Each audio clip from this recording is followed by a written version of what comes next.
Assalamualaikum warahmatullahi wabarakatuh, sahabat Waalaikumsalam. PTDI TV. Apa kabarnya hari ini? Alhamdulillah kita masih diberikan kesempatan kesehatan sehingga dapat menjalankan ibadah saum meskipun tahun ini merupakan tahun kedua kita menjalankan saum di tengah pandemi COVID-19.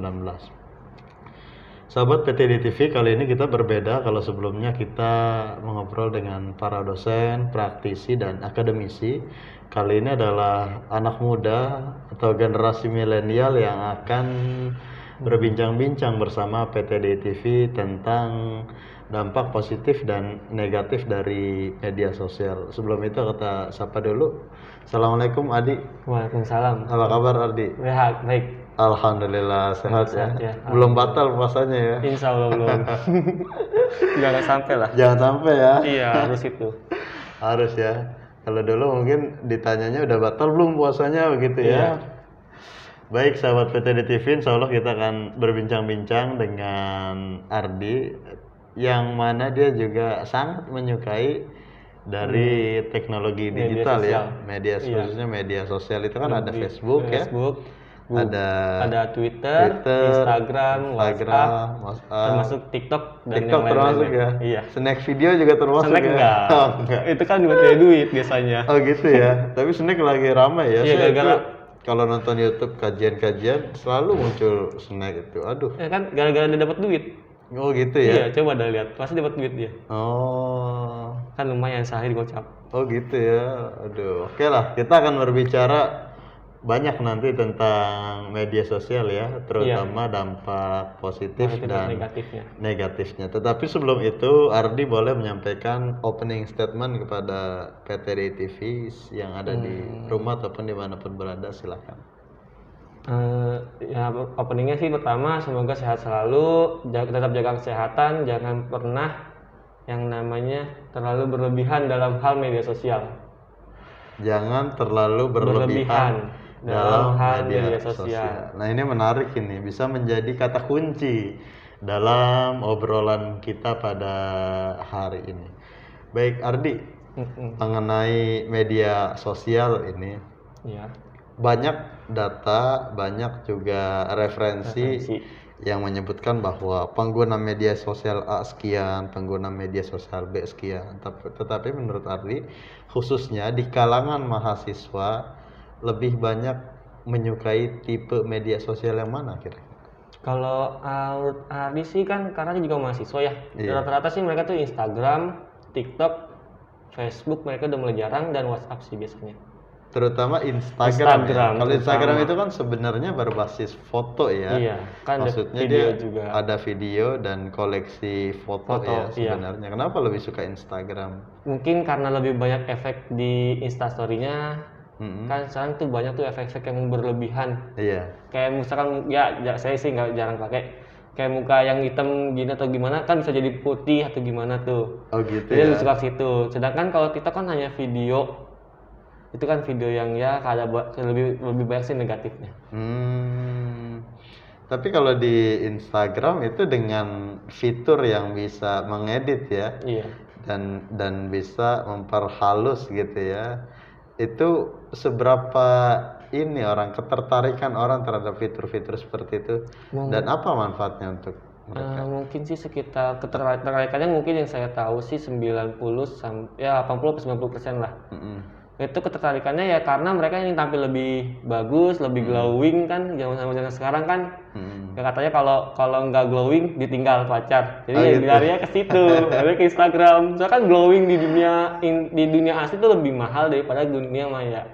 Oh gitu ya. Karena kan punya teman banyak tuh yang mau glowing gara-gara make up itu mereka ngabisin ya sekitar 1 jutaan lah untuk make up doang, untuk Aduh. glowing. Tapi dengan adanya aplikasi itu cukup Membantu sangat banget. Bukan cukup sangat banget membantu itu. sangat membantu Iya, ya. sangat sekali itu. Tetapi mereka sebenarnya hanya lebih ke sensasi ya, Iya, hanya lebih nyari ke sensasi aja sih. mau melihatkan dirinya gitu ya di Ya media sosial. mengumbar-umbar aurat lah, khususnya untuk perempuan. Waduh bahaya kalau sudah Harus itu. sudah berbicara itu ya. Mm-mm. Hanya saja begini, ketika kita mengupload atau mengunggah ya foto Iya. koleksi pribadi, dokumentasi di media sosial, itu sebenarnya kan secara tidak langsung kita sedang menggambarkan siapa diri kita ke publik gitu ya. Yes, betul. Siapa sosok kita ke publik. Betul. Dan itu tentu ada hal positif Ada dan negatif. negatifnya. Menurut Ardi bagaimana hal positif dan negatifnya? Untuk positifnya sih mungkin orang bisa tahu gitu kayak kita misalkan sifatnya seperti ini, sifatnya seperti itu. Itu positifnya. Untuk negatifnya mungkin ya karena sekarang kan banyak paparazzi ya. Jadi kita yang bahaya negatifnya. Takutnya kan kita gimana gitu gara-gara foto kita bisa jadi mafia atau apa kan kadang sekarang itu lebih canggih. Lebih canggih di dalam hal seperti itu. Sekarang kan editing video bisa, editing foto bisa buat dijadiin kayak mafia atau berencana pembunuhan. Itu kan lebih bahaya. Ngeri nih kalau Iya, bicara dampak negatifnya kan sih itu ini. pasti. Kalau sisi positifnya mungkin orang lebih tahu kehidupan kita sehari-hari, terus kepribadian kita gimana. Biasanya kan seperti itu, nggak mungkin tahu sih, pasti tahu mereka. Mungkin negatifnya ya itu yang tadi saya bilang. Lebih condong ke negatif sih kalau menurut saya. Karena kan selama kita upload video foto itu kan pasti lebih banyak yang nggak senang daripada seneng ya. Nah, ada yang nggak senang itu bisa jadi kita di upload di media sosial lain, dibilang ini itulah atau gimana, itu kan negatifnya pasti. Nama kita jadi jelek. Bahkan sebenarnya foto kita juga bisa diambil ya. Iya, bisa di Kemudian Instagram. dibuat misalkan akun media sosial mengatasnamakan kita dan terus itu digunakan sebagai modus untuk mencari keuntungan sendiri dan kita nggak dapat mencari keuntungan keuntungan sendiri. sendiri. Ya. Nah, kemudian bagaimana solusinya? Ya, agar apa namanya foto kita itu tetap aman gitu ya. Apa memang kan dunia hari ini kan sudah keterbukaan ya. Iya. Sangat sulit sekali untuk mengamankan itu. Mengamankan secara utuh gitu ya, secara total ya. Sebenarnya sih nggak bisa ya, karena kan dari HP-nya kita bisa screenshot. Sekarang ada aplikasi buat penyimpanan, kayak aplikasi tersendiri tuh. Jadi foto orang kita bisa ambil, kita bisa edit sendiri. Itu nggak bisa sih, kemungkinan itu kosong. Kecuali kalau kita privasiin Instagram kita dan hanya beberapa orang yang bisa ngeliat, itu pasti aman sih. Cuma kadang beberapa orang itu bisa ada yang jahat, ada yang buruk, ada yang jahat, ada yang baiknya. Jadi ya tergantung kita ya milah-milah yang benar untuk foto itu. Jangan tampak sekali muka, udah. Yang penting tampak belakangnya kan orang nggak akan tahu itu siapa.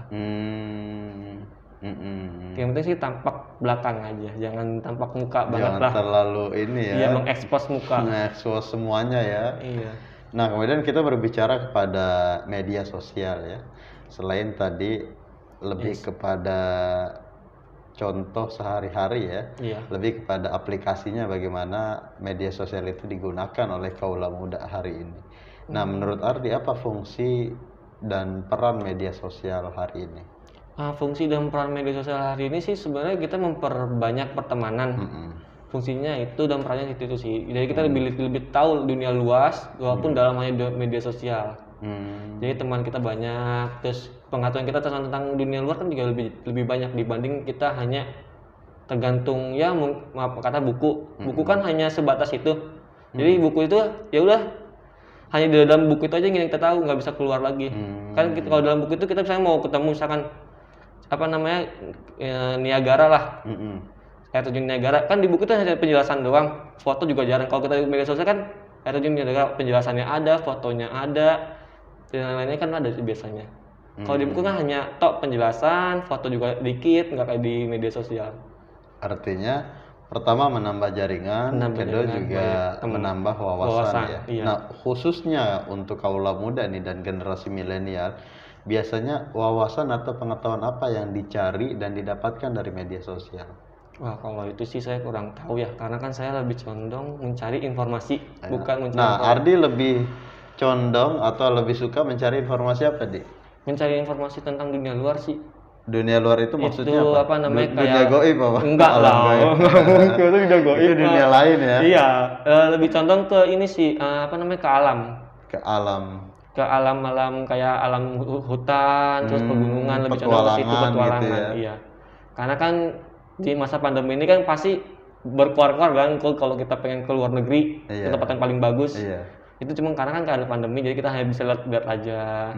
Jadi sih lebih condong ke situ dan informasi dunia sih, kayak sedang terjadi apa di dunia ini, apa yang lain-lain itu sih. Nah, sering melihat beberapa tempat-tempat yang mungkin bisa menyejukkan pikiran kita ya dari tempat-tempat yang cukup sebenarnya untuk refreshing, tetapi karena masih dalam pandemi jadi ada keterbatasan dalam hal itu. Tempat-tempat mana saja yang biasa Ardi lihat di media sosial? Paling sih ya alam sih, lebih condongnya ke kayak pegunungan. Terus pegunungan di daerah dalam negeri atau luar negeri sih. Kalau pegunungan lebih bagus dalam negeri. Dalam negeri. Apa yang bikin menarik dari pegunungannya itu? View-nya, orang-orangnya? View dengan tempat yang sunyi. Itu kan kadang lebih kita kalau ingin itu kan lebih enak yang sendiri daripada yang rame. Kadang anak-anak muda sih butuh tempat sendiri kan. Jadi ya mereka itu kadang ke pantai, ke gunung, paling udah nggak ada tempat lain selain itu. Seolah-olah kita sedang membayangkan ada di situ ya. Iya, jadi kita membayangkan. Bagaimana kita berhalusinasi ya, imajinasi. Betul. Wah, lagi ada di sini nih suatu saat misalkan. Suatu saat itu gitu ya. Kita harus bisa mengembangkan halusinasi itu. Tapi jangan terlalu tinggi halusinasi. Tapi jangan halu nanti. Iya, karena jatuh. Kita selalu asik dengan dunia imajinasi, lupa dengan dunia luar. Dunia asli kita, real life kita. Iya, nanti malah halu aja setiap hari pikirannya ya, bawaannya. Ngebawaannya nggak ada yang lain-lain. Betul. Selain dari petualangan alam kan, tetapi meskipun ini lagi pandemi, ibadah saum ya, lagi puasa ya. Puasa juga banyak yang melihat kuliner misalkan. Nah, itu bagaimana itu? Kalau masalah kuliner sih saya juga Ari juga sering lihat sih. Karena dua hal ini kadang nggak bisa dipisahkan. Iya. Antara petualangan dengan kuliner. Nah, kalau kuliner sih jarang sih, karena kan lebih suka ke situnya, ke petualangannya daripada kuliner. Karena kan kalau kita berpetualang kita punya tujuan. Kalau kita kuliner kan tujuan kita cuma satu udah. Nggak bisa ke tempat lain. Kalau berpetualang kan kita bisa bercabang-cabang tuh. Dan biaya sih mungkin lebih besar daripada kuliner. Jadi saya lebih senang ke itu sih, petualangan daripada kuliner. Nah, petualangan, Ardi kan sebagai mahasiswa nih, biasanya mahasiswa itu ada komunitas pecinta alam ya, atau PA yang biasa hiking, naik gunung gitu kan. Di PTDI ini untuk kegiatan-kegiatan ekstrakurikulernya ini apa saja dan kemana saja? Nah, kegiatan ekstrakurikuler sih kita lebih condong ke itu ya, ke yang Rasulullah sunahkan, berkuda, memanah, terus berenang, silat sama taekwondo sih, itu aja. Kita untuk ke alam mungkin masih ya, karena kan keterbatasan alat pertama, terus juga kan mahasiswa ya zaman sekarang kan anak milenial, semaunya sendiri, nggak mau diatur. Itu sih yang paling utama sih, itu yang nggak mau diaturnya itu yang paling susah kita hilangkan itu. Karena kan anak milenial sekarang kan ya udahlah bodo amat, yang penting gue bebas tanpa ada aturan. Kalian kan lebih seperti itu mahasiswa. Kalau udah masuk sebuah organisasi melakukan perencanaan, kadang ada beberapa mahasiswa yang bodo amat dengan peraturan atau gimana. Nah, itu yang kita bahas dulu pertama kali. Bodo amat dalam mahasiswa itu, kebodoamatan dalam peraturan kah atau hal yang lain, itu harus. Artinya apatis ya, cuek ya, nggak terlalu aware ya. Meskipun mahasiswa ketika diberikan kegiatan-kegiatan itu pasti mereka tertarik ya, dan memilih salah satu, bahkan salah dua atau salah tiga di antara kegiatan itu ya. Bahkan bisa milih mereka semuanya kalau mereka sanggup. Nah, dari 5 ekskul ini atau dari 5 program UKM ini, mana yang biasa diminati mahasiswa? Yang terakhir kita lihat sih yang paling diminati itu berkuda ya, karena kan berkuda jarang di mana-mana. Dan mungkin latihannya kalau itu masih ke Bogor. Nah, karena kan kita udah ada kerjasama di berkuda itu, jadi mahasiswa ya tinggal bayar untuk uang kerjasamanya itu, tinggal berangkat ke Bogor. Jadi kita udah nentuin hari khusus buat kita doang gitu. Kan kalau misalkan kita di luar kan kita sentuhin hari di benar-benar kosong sama sekali, biar kita lebih fokus. Kalau di itu kan enggak. Jadi kita udah fokus satu hari itu khusus buat PTDI aja, nggak pernah yang kayak lain-lain. Berapa biaya yang harus dikeluarkan dari kocek mahasiswa buat ikut kegiatan ini? 300 per semester.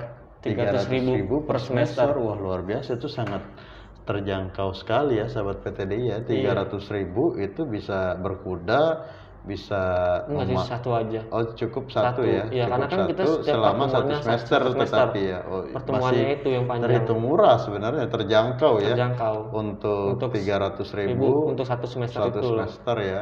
Iya, kan kita ada juga tuh kemahasiswaannya kan juga ngatur jadwal. Dalam seminggu tuh bisa 1 atau 2 kali. Jadi sebulan bisa ya sesuai dengan minggunya itu. Nah, transportasi ke sananya bagaimana, Di? Transportasi ke sana sih mungkin mahasiswa sendiri. Karena kan mahasiswa yang memilih. Kita kan hanya menyediakan tempat saja. Dengan kudanya dan lain-lainnya. Artinya mahasiswa juga bisa langsung menuju ke lokasi ya. Biar mereka lebih tahu kan. Tracknya ya, jalurnya dan jangan sebagainya. manja lah. Jangan manja. Kakak zaman sekarang kan generasi micin maunya instan aja tuh, berarti kan manja dong. Generasi micin apalagi tuh istilahnya, kalian baru generasi micin itu generasi yang maunya serba instan. Oh gitu ya. Iya, jadi harus instan, harus cepat, harus ya gimana, instan itu kan sebentaran jadi harus seperti itu. Praktis ya. Praktis pokoknya, maunya praktis tanpa harus gitu mikir atau apapun yang lain. Nah, karena jangan sekarang seperti itu. Kalau ke Bogor aja maunya udahlah praktis aja, nge-Grab. Udah pakai sering motoran kek, kan kadang nggak mau tuh kayak ngeteng, kayak dari mau angkot ke kereta ke angkot lagi, kan nggak mau tuh kadang. Iya betul, apalagi sebenarnya kita ini sangat strategis ya. Iya. Dekat dengan stasiun Tanjung Priok ya, pelabuhan dengan terminal juga. Iya betul, naik bis dari terminal sudah langsung sampai ke Bogor ya. Kan lebih murah biaya daripada Grab dengan motor. Iya, naik kereta pun juga tinggal melangkah sebenarnya. Berapa meter? Mungkin hanya 10-20 meter ya. 10-20 meter ya. Iya. Artinya sangat strategis dan kembali lagi ke mahasiswa ya. Mau atau enggak yang lebih murah atau lebih mahal. Kita sudah menyediakan mahasiswa yang memilih. Nah, itu kembali lagi ke media sosial ini, Ardi. Tadi di media sosial ini juga kita tidak bisa lepas dan kita tidak bisa hindari bahwa banyak berita-berita tidak benar ataupun hoax gitu ya, hoax gitu kalau dalam Indonesianya. Nah, sebagai milenial tentu juga harus bisa menyaring sebelum men-sharing kepada orang lain. Harus bisa memfilter berita, mana berita yang baik dan buruk, bermanfaat dan tidak bermanfaat. Nah, dari Ardi sebagai generasi Z nih, bagaimana melihat atau menentukan bahwa berita itu hoax, informasi ini tidak benar. Bagaimana kriteria suatu informasi itu disebut berita hoax dan bagaimana agar kaula muda ini tidak termakan oleh informasi hoax di media sosial? Kalau yang pertama sih dari Ardi pertama misalkan ada satu berita menjelaskan bahwa mahasiswa ini bla bla bla bla. Nah, dia harus cari dulu itu betul apa enggak kebenarannya di dalam dunia kampus itu. Jadi harus cari tahu dulu semuanya, udah dapat semuanya, baru kita bisa simpulkan. Jadi lebih condong sih kita harus tahu dulu itu betul atau enggak kebenarannya dengan mencari informasi lain, informasi tambahan yang mendukung. Kadang kan kalau generasi milenial seperti itu, dapat satu berita tanpa mereka saring atau tanpa mereka cari sampai ke akarnya masalah-masalah yang mendukung, langsung di-share. Itu kan menyebabkan banyak konflik di antara mahasiswa itu. Nah, kalau untuk mahasiswa seperti itu yang saya sarankan, lebih baik mencari dulu berita itu satu, misalnya beritanya kayak mahasiswa mencuri ini. Cari dulu kebenarannya. Jangan sampai kemakan oleh berita itu. Dicari dulu bahan pendukung yang lebih kuat. Pendukung yang kuat-kuat. Nah, baru kita bisa sebarkan berita itu. Kecuali kalau misalkan kita asal sebar ya udah. Nama orang itu tercemar, misalkan dia benar nggak mencuri.